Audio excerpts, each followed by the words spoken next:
Assalamualaikum warahmatullahi wabarakatuh. Wilujeng siang pemirsa, dina acara ayeuna abdi bade ngadamel warta sakola. Tepangkeun abdi Tegara Ditya bade ngabahas tentang sampah masyarakat. Sampah bisa menimbulkan beberapa penyakit di sekitar kita. Oke, kita langsung ke lapangan aja. Nuhun, Kiwari, abdi Firmansyah Jailani, ayeuna abdi aya di sekitaran Jalan Cekap. Masih ketinggali aya sababaraha harunta anu mangrupa jenisna. Masih kurang kaayaan, ieu tiasa ngaganggu kaendahan sareng kabersihan lingkungan Jalan Cekap.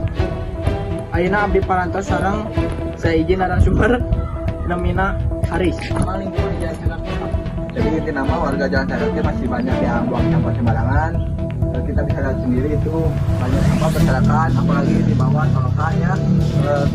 Yang Abima karena ada stok sampah di depan jalan gitu. Yang bersih tur enak, kayak Abid oke.